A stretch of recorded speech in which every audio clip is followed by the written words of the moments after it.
Alors, quelle est la procédure pour créer une clé primaire ou un index sur plusieurs colonnes? C'est Frédéric qui nous pose cette question. Alors, dans MyReport.be, donc ici j'ai pris un exemple. Dans les différents exemples que je vais vous partager aujourd'hui, à chaque fois je m'appuie sur des fichiers Excel pour que ce soit plus simple pour vous en compréhension. C'est des extraits et voilà, c'est plus simple pour moi. Ici, j'ai créé une table. Je vais vous partager aussi.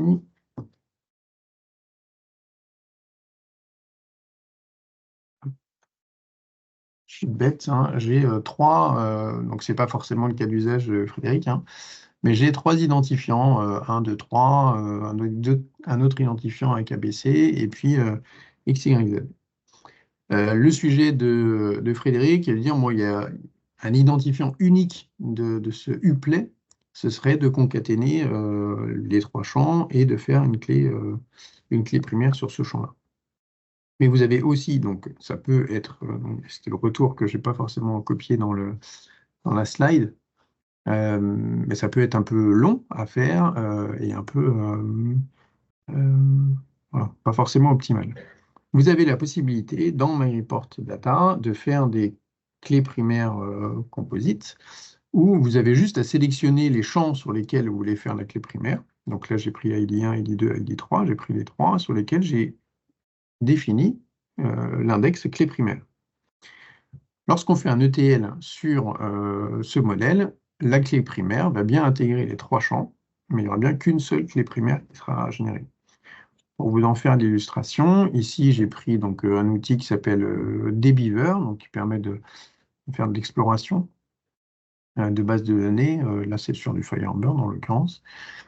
Mais ici, donc j'ai ma table clé primaire. Donc c'est pour vous montrer que ça a bien créé les bonnes clés. J'ai mes index et j'ai bien ma clé primaire ici, RDB primary 30, avec ID1, ID2 et ID3. Donc c'est assez simple de faire une clé primaire composite, parce qu'il y a juste à sélectionner les champs, définir que ce sont des clés primaires, et ça viendra créer une clé primaire composée. On ne peut pas le Je me faire. permets de poser une petite question Oui. complémentaire, excusez-moi de vous interrompre. Il faut sélectionner en fait les trois champs avec la touche majuscule ou il faut les Alors, sélectionner en oui, même temps ou on vous positionne pouvez. clés primaires chacun à leur tour sur chacun des trois champs? Ça n'a pas d'importance. Vous pouvez faire avec la touche Shift, positionner la clé primaire sur les trois ou les faire les uns après les autres. Parce que De toute moi, il me façon, semble que du coup, j'avais essayé, il voulait pas qu'il y ait plusieurs index de type clé primaire. J'avais un message d'erreur, quelque chose comme ça.